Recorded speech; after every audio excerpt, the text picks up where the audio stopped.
Ես ողջունում եմ գործարար Ալիքին միացած մեր բոլոր լսողներին եւ դիտողներին, հիշեցնում, որ 106 եւ 5 հաճախականությամբ եք միացել մեզ։ Կարող եք նաեւ թվային հարթակներում դիտել մեր բոլոր հաղորդումները։ Այս պահին թարմ ուղեղով զրույցն ենք սկսում։ Անահիտ Ադամյանն է մեր տաղավարում, Հանրապետություն կուսակցության քաղխորհրդի անդամ։ Ողջույն Տիկին Ադամյան։ Շնորհակալ եմ,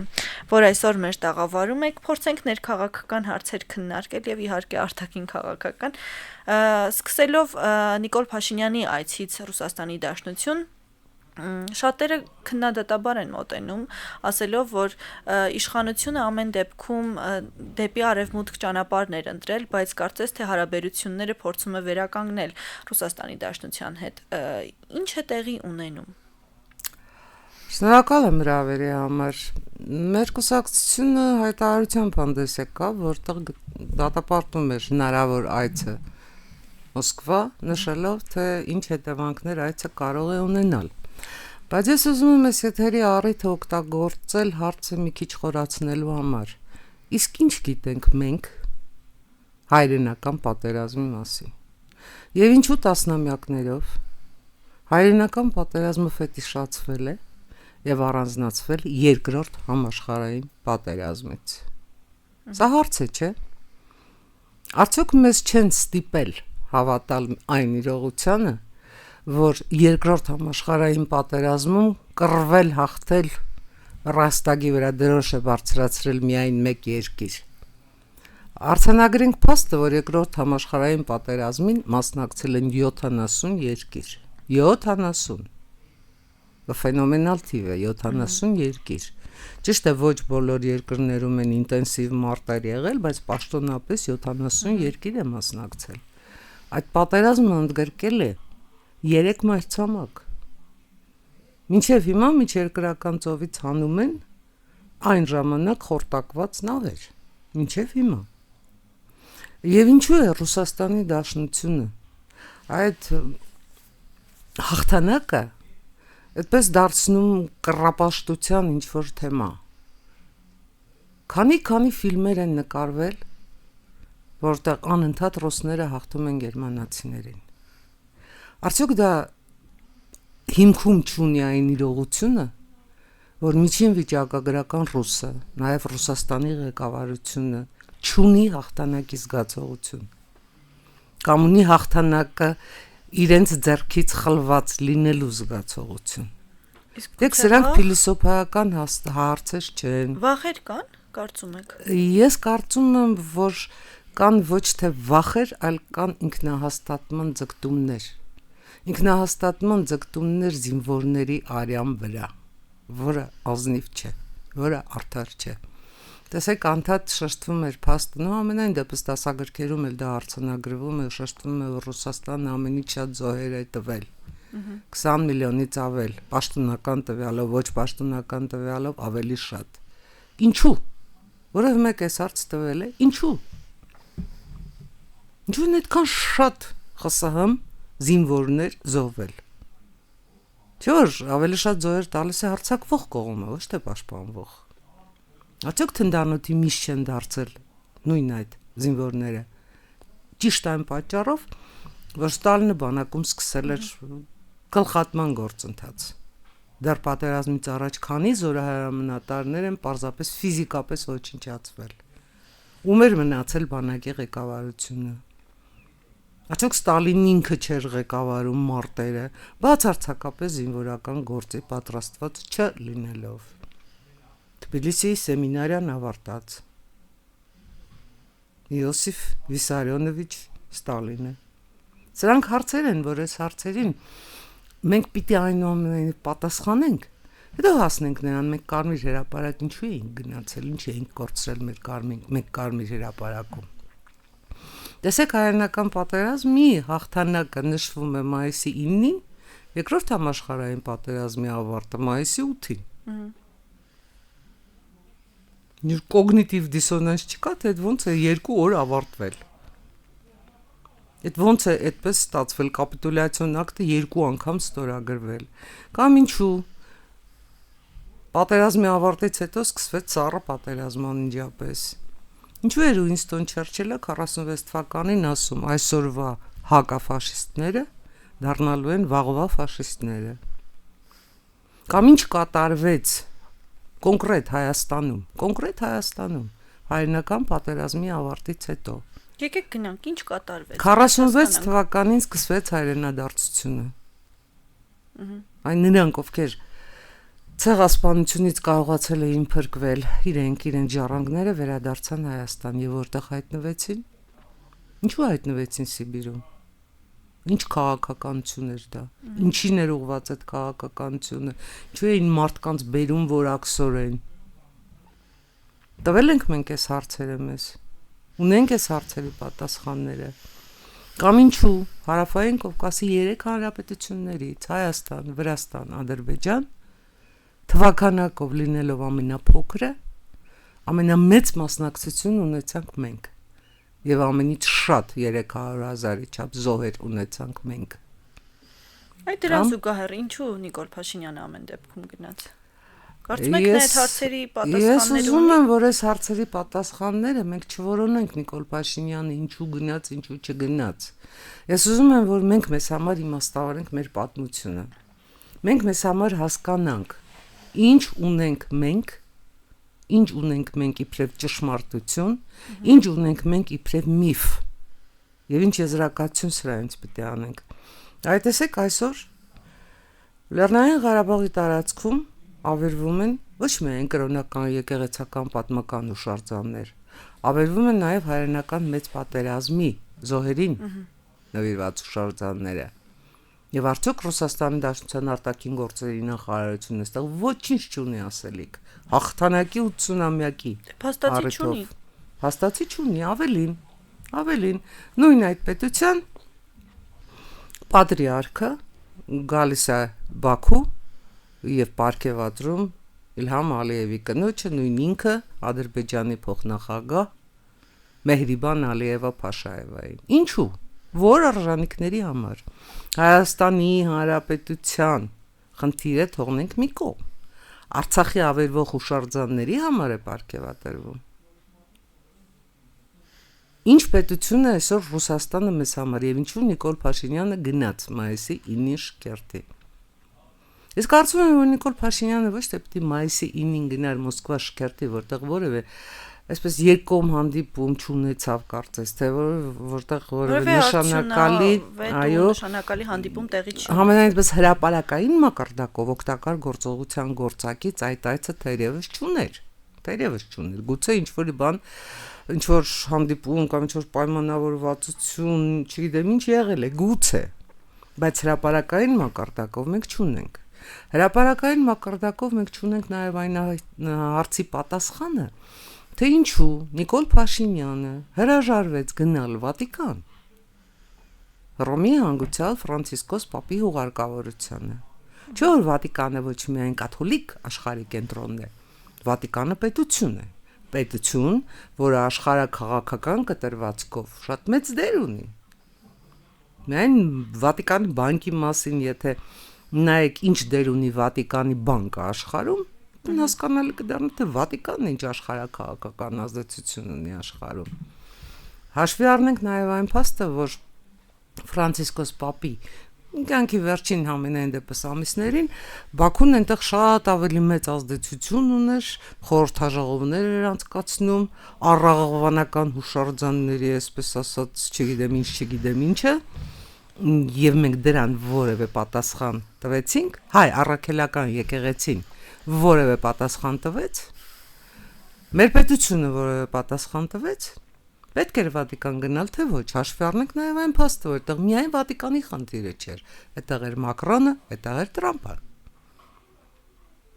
Փոխարենը Նիկոլ Փաշինյանը գնաց ապարան։ Ինչ խմորումներ են տեղի ունենում։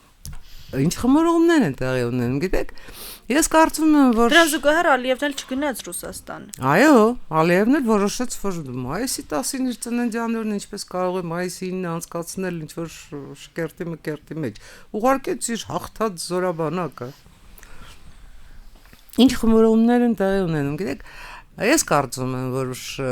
վաղուց արդեն աշխարհում 3-րդ համաշխարհային պատերազմն է գնում։ Շատ վաղուց այդ պատերազմը սկսել է, այդ պատերազմի մաս էր նաև մեր 44-օրյան, եւ այդ հիբրիդային երրորդ համաշխարհային պատերազմը հիմա պարզապես հիբրիդային պատերազմի բնույթ ունի, որտեղ տեղ լոկալ թեժանում են, Այսինքն այդ բուն-թեժ process-ը անցել է, կարծում եք։ Ես կարծում եմ, որ բուն-թեժ process-ը չի անցել։ Պարզապես ձևաչափն է Տեղ լոկալ իսկապես կռվում են զինվորները, բայց բոլոր պետությունները իրար հետ կամ պետությունների համախումբ միմյանց հետ բարձում են ճիշտ նույն հարցերը, որ անցած դարում բարձել են առաջին աշխարհամարտով, երկրորդ աշխարհամարտով։ Հիմա պարզապես փոխվել է պատերազմի բնույթը։ Եվ այստեղ ավելանում է նաև Հնդկաստան-Պակիստան բախումը։ Այո, Չինաստանը տեսեք շատ հմուտ քայլով Չինաստանը փորձեց Հնդկաստան-Պակիստան բախումը հրահրել եւ Ռուսաստան, Ուկրաինա, այստեղ թեժ պահից ուշադրությունը աշխարհի շեղել։ Բայց այստեղ պարտվեց Պեկինը, որովհետեւ Տրամփին իր վարչակարգին հաջողվեց շատ արագ համենայն դեպս համեմատելու դեպքում Պաղեստին-Իսրայել կոնֆլիկտի հետ շատ արագ այս հարցը լուծել։ Եվ հիմա ամբողջ աշխարհը նստած այսպես գուշակում է, արդյոք մայիսի 15-ին Վլադիմիր Պուտինը կգնա Ստամբուլ։ Հաշվի առեք նաև պարագան, որ Դոնալդ Տրամփը հայտարարել է, որ եթե Պուտինը գա, ինքն էլ կգնա։ Բոլորը գուշակում են, Telegram ալիքները արդեն նույնիսկ հայտարարում են, որ չէ, Պուտինը չի գնա, կուղարկի Լավրովին։ Փորձարկում են ինչ արձագանք կլինի ուկրաինական կողմից եւ ինչ արձագանք կլինի ամերիկյան կողմից։ Զելենսկին միանշանակ հայտարարել է, որ պաշտոնական էլ կար, կարծում եմ, որ Լավրովն է գնալու։ Եթե ես չեմ սխալվում։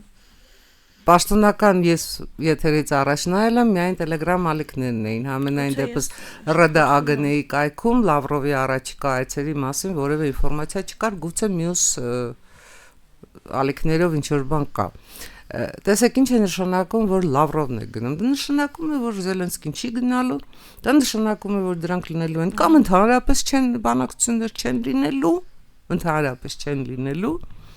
կամ էլ գնալու են ու որևէ հաջողություն այդ բանակցությունները չեն ունենալու։ Ինչու՞։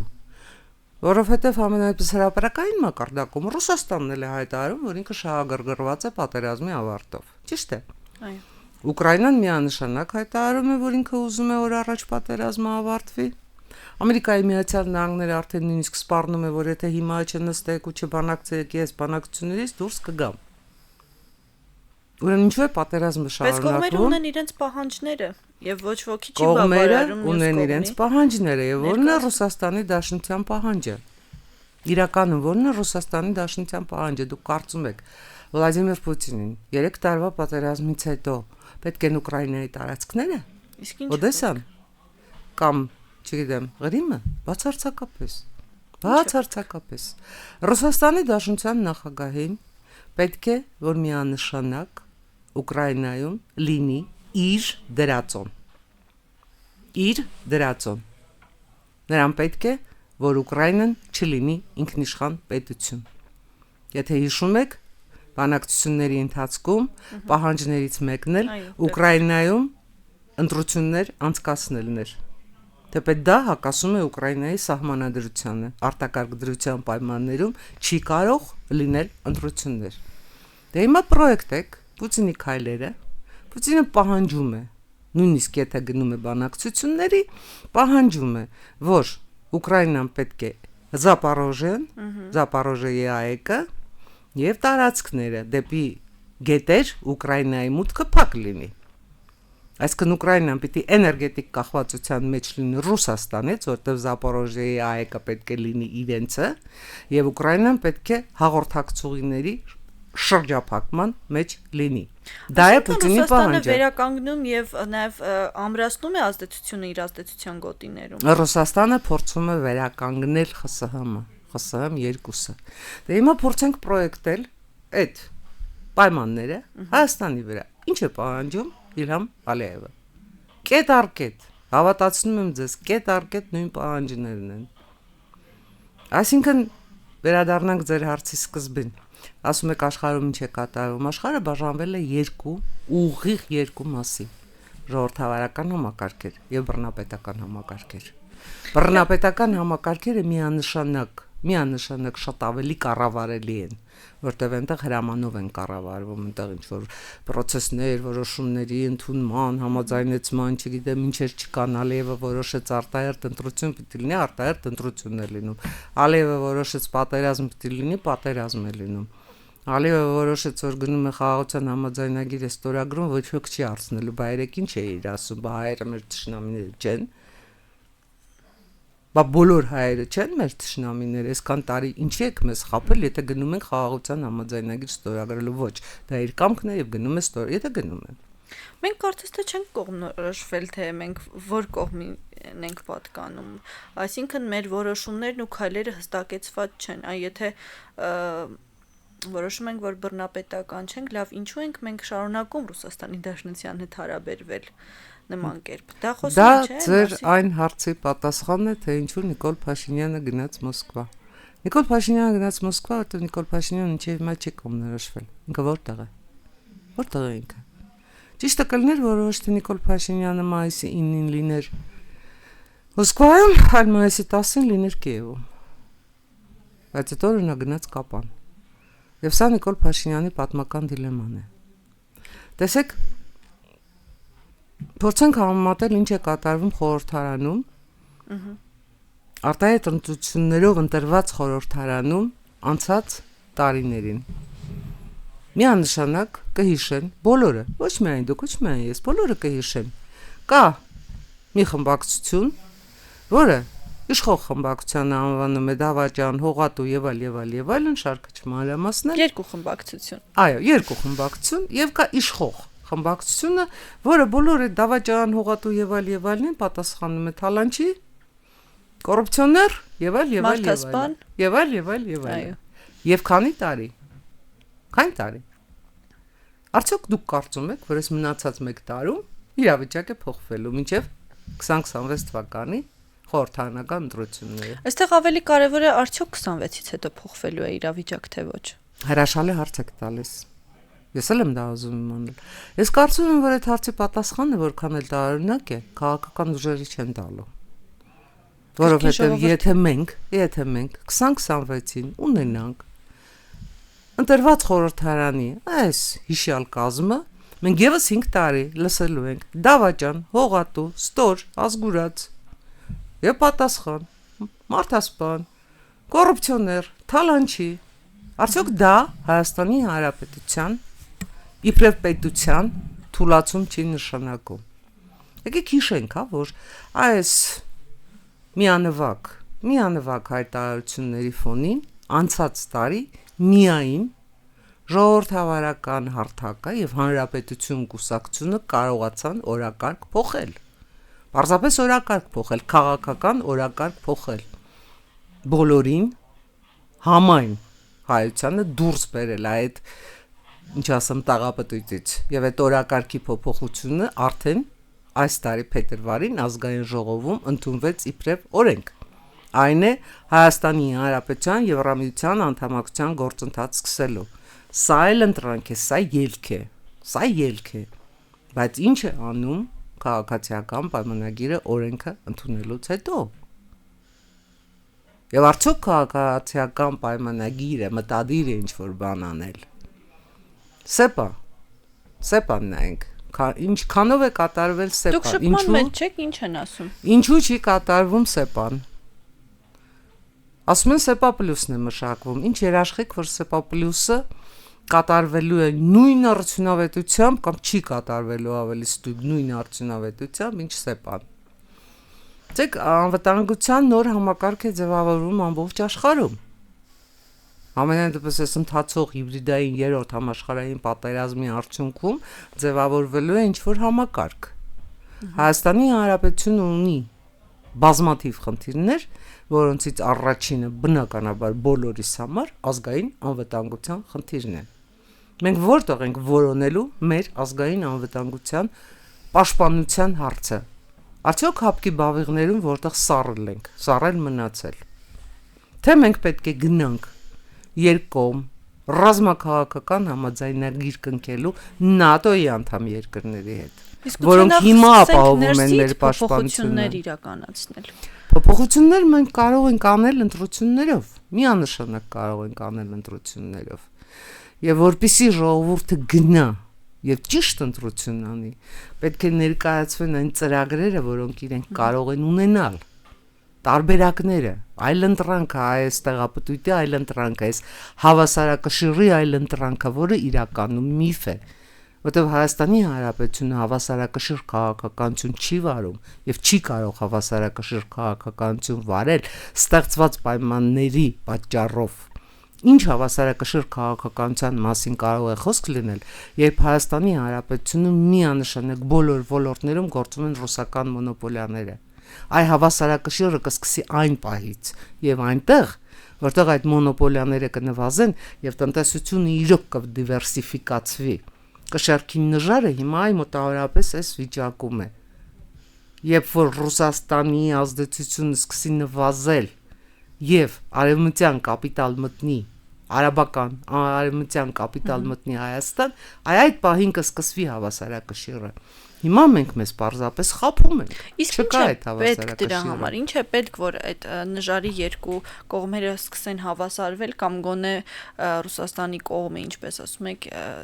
իջնի, ավելի ճիշտ բարձրանա ծանրությունը, ավելի շատ չլինի, որովհետև այդ հարցը կարծում եմ շատերին է տանջում, որ մենք հնարավորություն եւ շանս չունենք այլևս այդ նժարը բարձրացնելու վերև։ Բացարձակապես համաձայն չեմ։ Նախ եւ առաջ մենք պետք է հասկանանք, որ չի կարելի նստել ու անverջ վախենալ։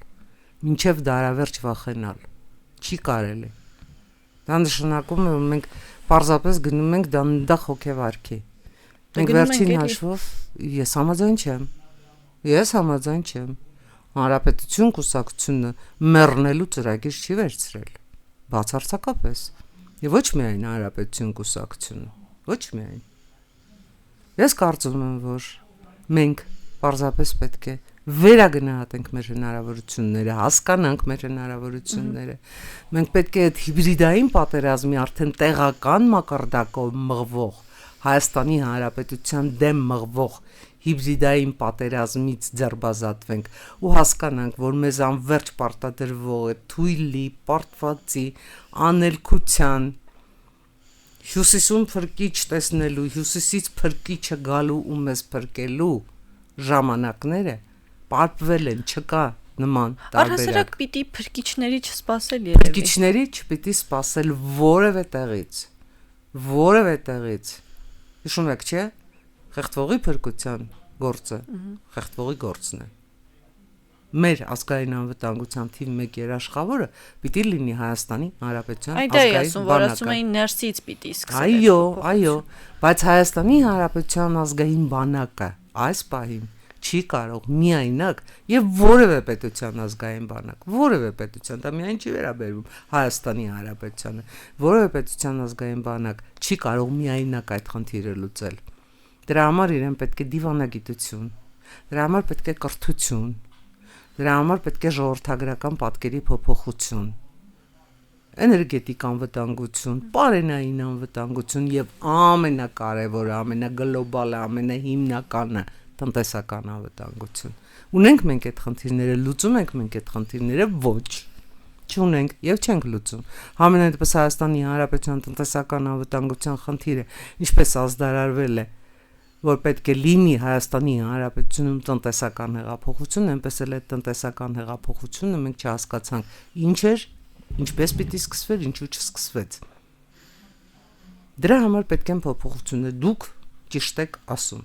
Շատ ճիշտ եք ասում։ Կլինեն այդ փոփոխությունները, միանշանակ պիտի լինեն, որովհետև այսպես շարունակել հնարավոր չի։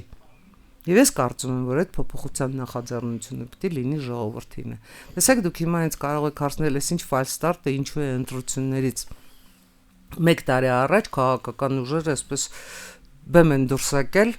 եւ միմյանց հետ հարաբերություններ են բարձում, հարցեր են լուծում, ով է առաջինը, ով է վերջինը։ Քարոզարշավային դրամաբանությամբ բացարձակապես քարոզարշավը սկսված է որքան էլ որ ֆալս ստարտ է սա եւ որևէ քաղ տեխնոլոգ ձեզ չի ասի, որ հաջողության կհասնի այն կուսակցությունը, որ ընտրություններից 1 տարի առաջ կմտնի այդ ֆալս ստարտի մեջ։ Բայց գնում է չէ այդ ֆալս ստարտը։ Եվ ինչու է գնում։ Ում է դա ձեռնտու, փորձենք այս հռոմեական իրավունքի հիմնական հարցին պատասխանել, ում է դա ձեռնտու։ Ձեզ վստահեցնում եմ, որ դա հենց այն հիբրիդային պատերազմի ուղղակի տարածումն է Հայաստանի Հանրապետության տարածքում դաշտը մաքրելու։ Դաշտը մաքրելու այնքան, որ արդեն 2026-ի ընտրություններում միմյանց դեմ լինի ընդամենը երկու ուժ։ Մեկ ընդհանրական ուժ իդեմս Ռոբերտ Քոչարյանի եւ նրա սատելիտների եւ քաղաքացիական պայմանագիրը։ Այ մյուսներին պետք է վարկաբեկել, մյուսներին պետք է դաշտից հանել, պետք է հեռացնել, թողնել երկուսին։ Եւ կա նույն Գյումրիի սխեման։ Նիկոլ Փաշինյանը կհավաքի ինչ-որ թիվ, ամենայն հավանականությամբ Կրեմլում կատարված հաշվարկներով այդ թիվը չի լինի 50+1, խորհրդարան կմտնի Ռոբերտ Քոչարյանը, Դոնթի Բանաձևով բոլոր մյուսները կմիավորվեն, եւ ինչ կկատարվի։ Հայաստանի Հանրապետությունում կկատարվի այն Կրեմլի եւ Կրեմլի վկաների համար բաղձալի իրադարձությունը, որ կոչվում է իշխանափոխություն։ Բայց այս պարագայում իշխանափոխությունը կլինի ոչ թե փողոցային հեղաշրջումների պայքարի եսի ինչի, որ մեր աչքի առաջ էր, այլ կլինի ժողովրդավարական ընտրություններով։ Եվ ով կարող է ասել, որ արդեն ընտրված անձը լեգիտիմ չի։ Այս ամենամեծ որոգայթն է, որտեղ մեզ մղում են։ Հավատում եք, որ փոփոխություններ իսկապես արդար ընտրություններով տեղի կունենան։ Ես կարծում եմ, որ այո։ Եթե ժողովուրդը հասկանա, որ ինքը պատասխանատու է, եթե յուրաքանչյուրս հասկանանք, դուք, ես, բոլորը հասկանան, որ այս ընտրությունից կախված է իրենց երեխաների իրենց ճակատագիրը։ Տեսեք, անդադ խոսում են երեխաների, զավակների, սերունդների, իսկ մենք մեր կյանքը։ Ինչի ենք մենք մեր կյանքը վարի տալիս։ Ինչի մենք այսօր արդեն չպիտի սկսենք լավ ապրել։ Եկեք այս հարցին էլ պատասխանենք, հա։ Ինչու ենք անդադ մեր կռիվը, պայքարը, հաղթանակը չգիտեմ ինչ է հետաձգում վաղվան։ Ցանկացած վաղը հիմնված է այսօրվա վրա։ Մենք այսօր պետք է ճիշտ որոշումներ կայացնենք։ Այսօր է ամեն ինչ արվում, այսօր եւ այստեղ։ Շնորհակալ եմ ձեզ զրույցի համար։ Մեզ լսողներին եւ դիտողներին հիշեցնեմ, որ թարմուղեղով իմ զրուցակիցը Հանրապետություն կուսակցության քաղխորհրդի անդամ Անահիտ Ադամյանն էր, իսկ երկրորդ խոսափողի մոտ ձեզ համար Մոնիկա Մամյանն էր աշխատում։ Այսքան այսօրվա համար կհանդիպենք, լավ եղեք։